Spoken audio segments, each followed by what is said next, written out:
3, 2, 1. Brr, brr, ma. Hello, and welcome to Outside the Search Bar, the podcast where we try to answer questions without using Google. I'm Emily Schubeck. I'm going to turn it over to my brother/co-host, Jacob. Oh. So each week, Emily and I are going to come prepared with questions that we don't know the answer to. We each have notes on our phones that are filling up with an astounding number of questions. We say this every week, which is truly a testament to how little we know, but how much we're ready to learn. Yes, we love learning.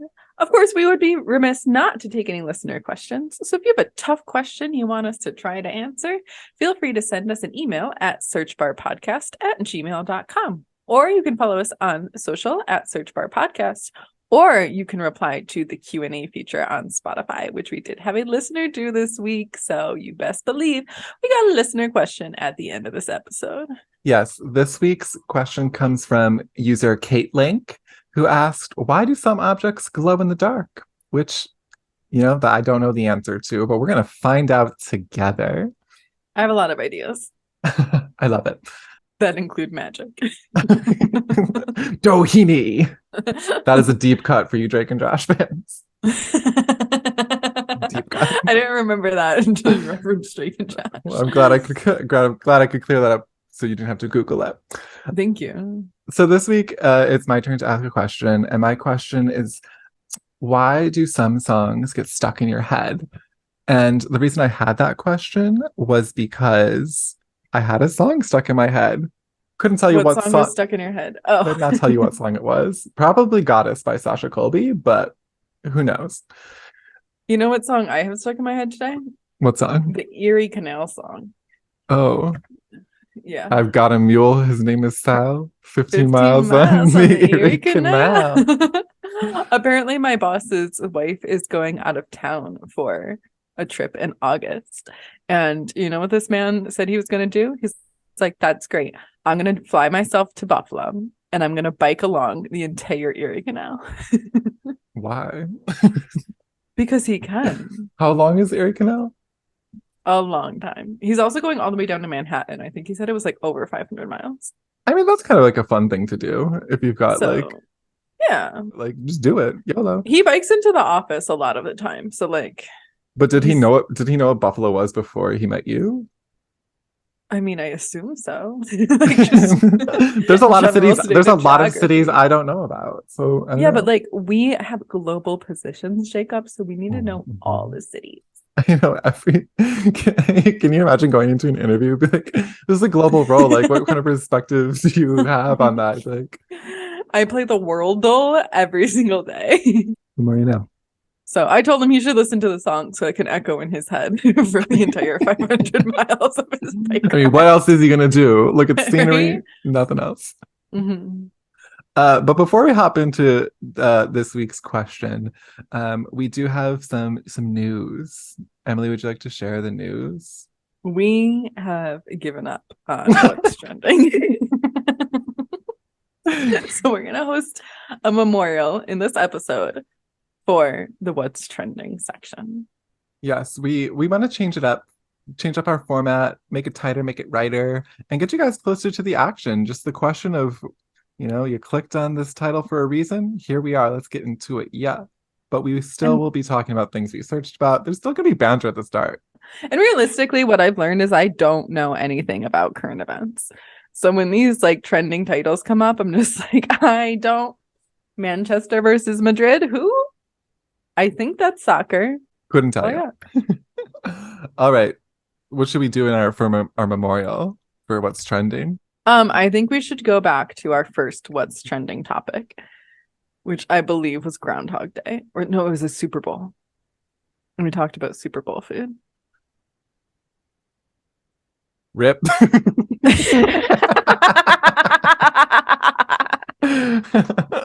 Rip, what's trending?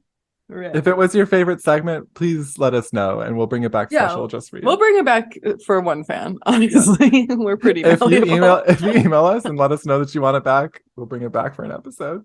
We will. Well, RIP to what's trending, a moment of silence. Slay. It's a very quick moment. But we still will be talking about things we searched this week because, you just want to know a little bit more about us, that parasocial relationship. So what's something you searched this week? Similar to the theme of having Goddess by Sasha Colby stuck in my head, I searched tickets to RuPaul's Drag Con. I normally get into RuPaul's Drag Con by volunteering with the Human Rights Campaign. And once you like table for a few hours, they're like, you can just go onto like the floor and like you can experience the Drag Con. But they didn't need as many volunteers this year, and I did not make the list. So I was like, ooh, how much is tickets? Tickets are like $40 to get in for like just the afternoon. And I was like, I don't know. That seems like a lot. But I'm probably still gonna go on Saturday. Yeah. 40 isn't like egregious. Yeah. It's just to show up though. Yeah. Just to show up. But then you'd have to like, if you want to take a picture with Lux Noir London, she's gonna charge you $50 to do that. Oh. Yeah. She's charging just as much as the Easter Bunny at the mall. The Easter Bunny was charging $50? It was charging, yeah, we went to the mall and like we looked like potatoes because we were just running in and I was grabbing protein powder. And I was like, baby, let's take a picture. You and me, 2 grown adults and an Easter Bunny. And then the package was like $50. And I was like, it's not doing it for me. I'll Photoshop it in there. Right? So I think she could charge more, is what I'm saying. Oh, she's absolutely could. My way in is to try and win tickets through the REM Beauty and Sasha Colby Instagram post where you have to like comment your friend's name to go. And I will say that I sent this to my family group chat and Emily did not feel like tagging me on it so that I could win the tickets. Meanwhile, I have a defense, but continue. Keep in mind, anytime I open up Instagram, Emily's tagging me in like a post of like a pot and she's like, I want to win this La Crusette. And I'm like, you're never gonna win I want to win one You're so never gonna win badly. the La Crusette. I want to win it. But the one time I asked you to try and win a contest, you didn't want to win it for me. Because I read the fine print, and the fine print said the winner must live in the like local region of Los Angeles. So if I won, I would have to forfeit the prize, which I feel like would upset you even more. No, just because you would have been like, use my address and lie. Change your address, move to LA so I can go, and that's a lot to commit to. RuPaul's not gonna check it herself. She's also, not gonna check is this where the you same live. thing? That's $40. Yeah. No, but no, the VIP experience is like $250. Oh, I was like, I'll give you $40. Like, it's okay. Anyways, what have you been Googling this week? So I Googled who invented chicken nuggets. Oh, that's a great question. Thank you. Because John and I were discussing Cornell, which is where I went to school, because it is Slope Day and they always have like a really good performer. I don't know who it was this year. It was some like oldies band, like the Grateful Dead, but it wasn't. But like I saw like Chance the Rapper and Walk the Moon. They were there one year. And I was just like, you know what? Sometimes I think back about my college years and I think like it was pretty crazy, some of the things that Cornell just like did. Like our convocation speaker was literally Joe Biden, and that's chaotic. And then I started to think about like the alumni network. What does this have to do with chicken nuggets? Because chicken nuggets were invented by Mr. Baker, who went to Cornell. And there's a building called Baker because probably not because he invented chicken nuggets. No, I'm sure he did more scientific things, but I think it's because he invented chicken nuggets. Wait, he was a science professor? I don't know. You're telling me a scientist invented chicken nuggets? He's an chicken alumni. Nuggets? Okay. He was an alumni. I don't know if he ever was a professor there, but chicken nuggets were invented by Cornell. And I feel blessed to have gone to that school. Wow. The real impact. All right. Well, then that takes us to the bread and butter of the podcast. The reason you clicked on this episode today to find out why songs get stuck in your head. It's crazy. So I think there's a couple of interesting things that I'd like to tap into here that I was thinking about after I had this question. The first is obviously like you can hear a song and it's like super catchy. It's got a good hook. It's got a strong chorus. It just gets stuck in your head because of repetition. You're playing it on repeat. It's in there. You just have it in there. But sometimes I'll be waking up in the morning and I'll just have like the most random song stuck in my head that I'm just like, why is that in there? What prompted this to come into my head? For example, the song Orinoco Flow but it's the one where it's like, sail away, sail away, sail away. Not the come sail away, come No. sail away, come. Oh, Different one. is it sail? There's a lot of songs about sailing. What's going on? I didn't know that. I don't think I'm familiar with the one that you're referring Oh to. my God, really? Let me send it Yeah. to You you. know what song I had stuck in my head this morning when I What? woke up? This is my fight song. Oh God, I'm so sorry. Well, I think what it was I think I saw on maybe Instagram that the singer of that is releasing another song and it's like her second song ever. She's like, yeah, hey, and they're like, do you remember me? You're like, no. Wait, what song Yeah. is it? What's her name? Is it like Rachel Patton or something? Rachel Platten. Platten. Oh, I didn't know that she didn't Let have me another see. song. Well, I'm sorry I people think don't she's remember her. releasing a new song. This is my fight song. People use that song as like a meme sometimes when they're trying to be dramatic.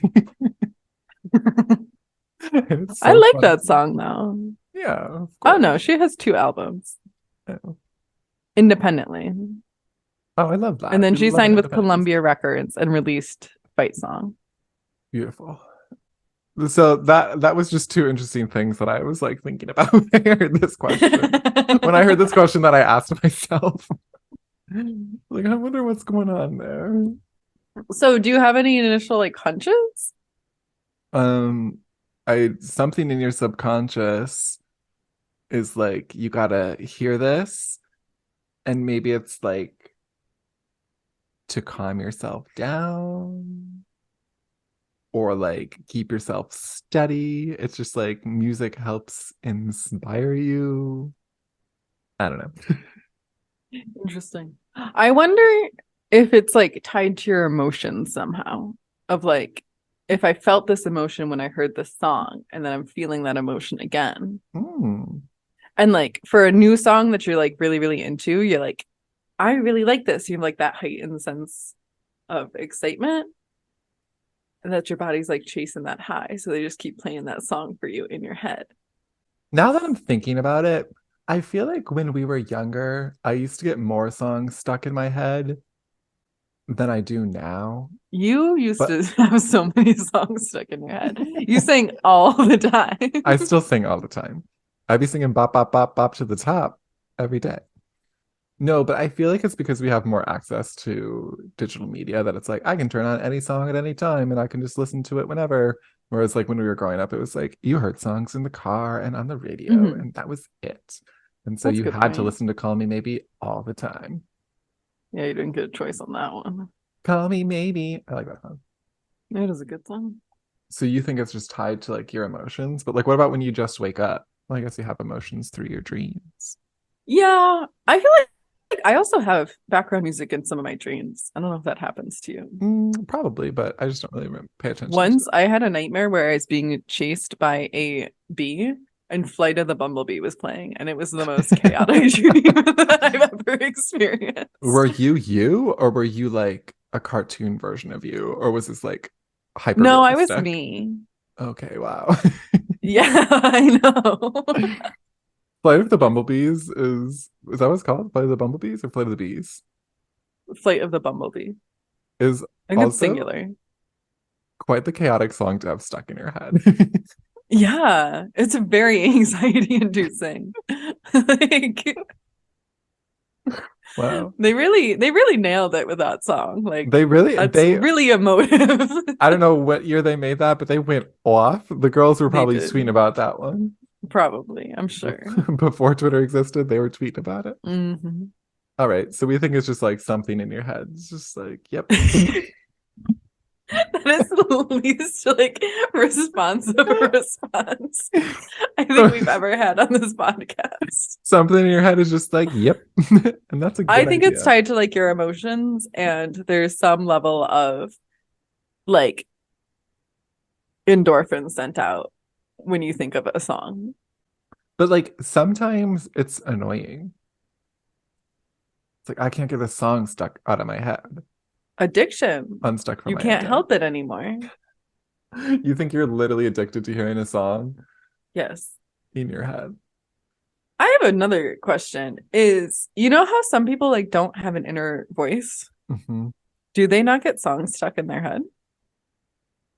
I don't know. I mean, that was kind of like an external voice where it's like Carly Rae Jepsen's voice is stuck in my head. It's not an inner voice necessarily. When I have a song stuck in my head, it is my own tone singing the song. I don't know. Neither. Any other hypotheses? Um, no, not really. Maybe it's literally trapped in your brain. Like the sound goes in, but it doesn't come out. That's Your a clogged ears. that's an interesting hypothesis. I'm just trying to have something, some Well, other like piece of content. no, but like maybe there's like vibrations, Mm. waves. We love a good waves explanation. Maybe the waves are just rolling around in there and there's like so many cells so tightly packed together that they're just like bumping. And that's why we always have songs stuck in our head, is because we have really dense brains, because we're really smart, because we know a lot, because we host a podcast about knowing things. Period. Period. All right, so I look it up because we don't really know. Yeah. Why do you get songs stuck in your head? Oh, this one comes from health.harvard.edu. Mm. Harvard Health Blog. Why you can't get a song out of your head and what to do about it. Okay, so earworms are an unwanted catchy tune that repeats in your head. These relentless tunes play in a loop for up to 98% of people in the Western world. For two-thirds of people, they are neutral to positive, but in the remaining third find it disturbing or annoying when these songs wriggle into their brain and cannot leave. So which songs become earworms? Certain songs are catchier than others, and so they're more likely to auto repeat in your head. This study by music psychologist Kelly Jakubowski studied why these songs were easier to become earworms, and they found that songs that were faster and simpler in melodic contour, the pitch rising and falling in ways that make them easier to sing, were more likely to become earworms. Like Flight of the Bumblebee. Like Flight of the Bumblebee. Is fast, catchy, easy to sing. The examples it gives are Bad Romance by Lady Gaga, Can't Get You Out of My Head, somewhat ironically, by Kylie Minogue, and Don't Stop Believin' by Journey. So, in order to get stuck in your head, earworms rely on brain networks that are involved in perception, emotion, memory, and spontaneous thought. Did you say emotion? Emotion.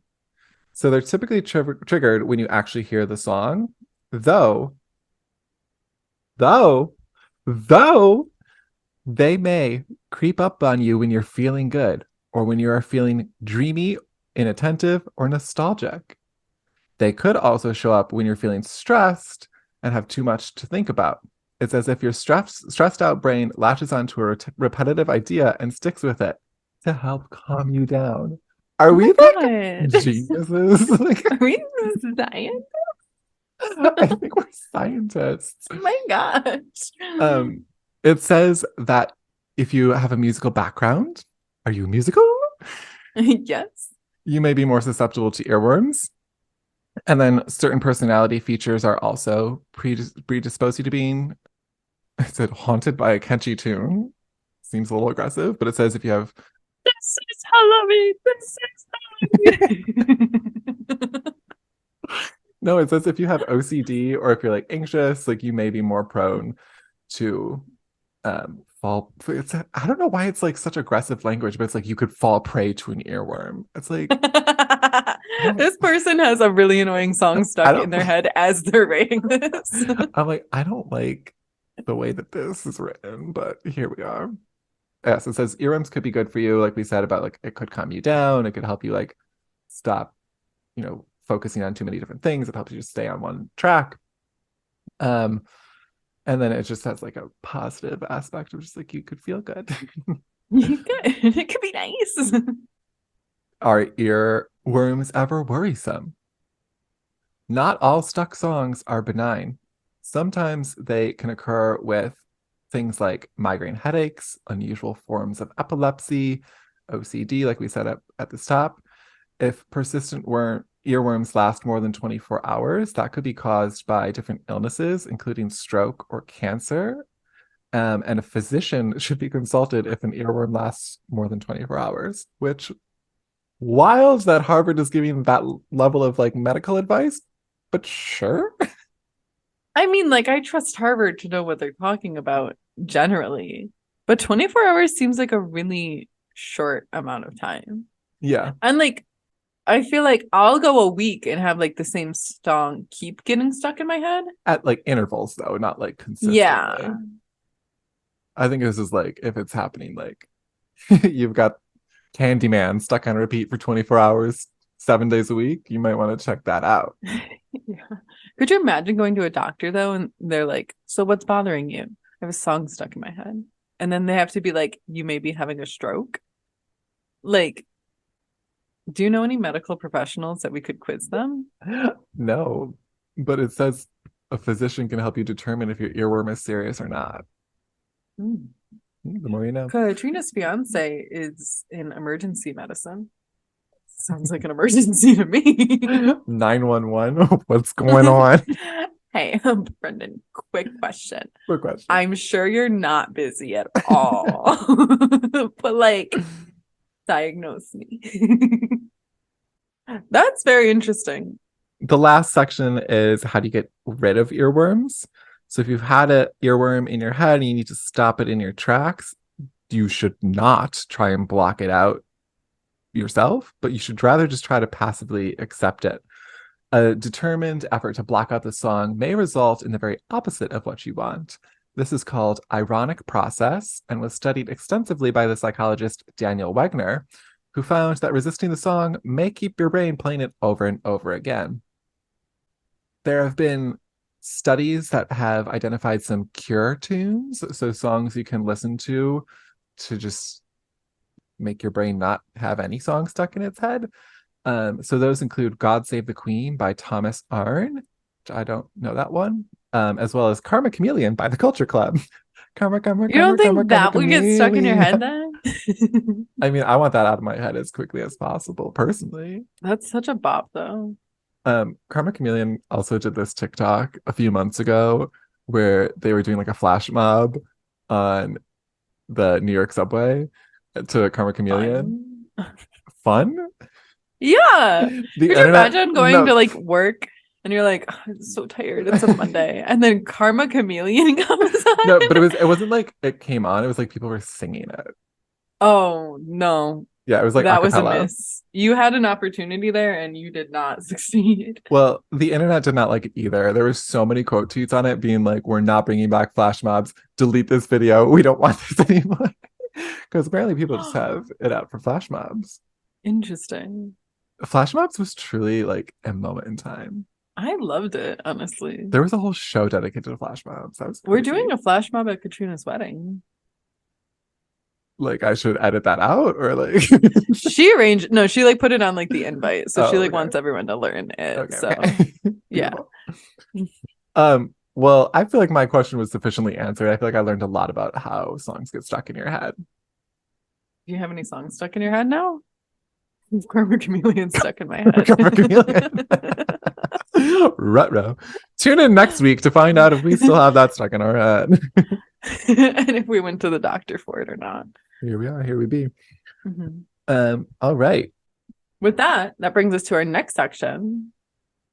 Listener question.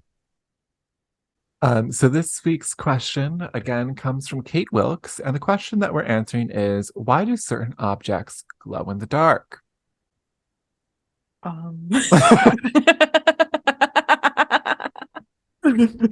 Thank you for the question, Kate. Thank you so much. Kate Wilkes. You're asking tough questions. We don't necessarily know the answer to. I think you actually had a point earlier on the pod where you were saying something about magic. Maybe we could double click into that. So it's very possible that magic is involved. Oh, absolutely. Because things don't need to glow for no reason. Well, and I mean, that seems adaptive, like adaption. Is that what it's called? Like Charles Darwin? Yeah. Adaption? Yes. Why does it Adoption sound is when you it's like claim no, a no, I know child as your adoption, own. Okay. but adaption sounds weird. Adoption. Whatever. Adapting. Yeah. I mean, no, you're right though, because if you're lighting up in the middle of the night and you're like a worm, you're gonna get eaten. That's just Yeah. like putting a target on your back. Like, come on now. Yeah, I But wouldn't do that if I were a worm. there were a couple years ago in 2020 during the pandemic, there was bioluminescent waves that came to the shores in Santa Monica. And so me and my roommate drove and like saw it. It was like unreal. It was like so cool That because was you could like see it. algae, right? Yeah. There's So really no I point to the story because I don't know what that means, You but saw something glow once. I, That's I saw very in real memorable. I saw So something glow once. Magic. Doheny. please just edit Doheny over both of our pictures whenever you say that. Okay. Or if you could apply a filter to go over our faces for the entirety of the episode, that'd I be can figure it out. something. Okay, so I think it has to do with elements, like neon glows. Mhm. And bioluminescence is when something is alive and glows. Mhm. And I think we talked about this because we talked about black lights once, right? Mhm. And it was something about like the ultraviolet spectrum Oh. that I think it has something to do with like a different wavelength, different kind of spectrum. Yeah. I feel like I looked it up when I saw those bioluminescent algae. Mm-hmm. And I feel like it was something like it was actually like their waste product is what makes them light up or something. I can't really remember why Interesting. though, but a mystery to me. I But looked it up once with fireflies, mhm. but I don't remember the answer. Like, what about a glow stick? Because that's something where it activates once you crack it, but otherwise it's not glowing. So you need energy, right? I assume cracking it would like input energy into the stick. I would assume something like that. Like it combines two chemicals and the chemicals react with one another to create light and That's pretty then good. they go away. So my guess would be elements and or ultraviolet waves. The answer is Yeah. always waves. It's got to be some type of chemical reaction that produces the glowing effect. Yeah. Should we Google it? Yeah. But I'm also curious about like things like you know how like you could put stars on your ceiling that were glow in the dark? Yeah, I That's mean it's a something that glow in like, the dark blanket. oh, but that's something where it's like it charges when it receives light, which I'm just like, that doesn't fully make sense. That's true. We have like little things out in the backyard. But that's just solar power. Yeah, That's that's solar different. power. That's different. Never I'm mind. talking about those things that are like a full-on like glow in the dark star, Yeah. where it's just a piece of Okay. plastic. Luminescence is what causes items to glow brightly when it's dark. Unlike charcoal, wood, or paper, which can all give off light when they burn hot, things that use luminescence emit light without needing heat. Okay. Cool.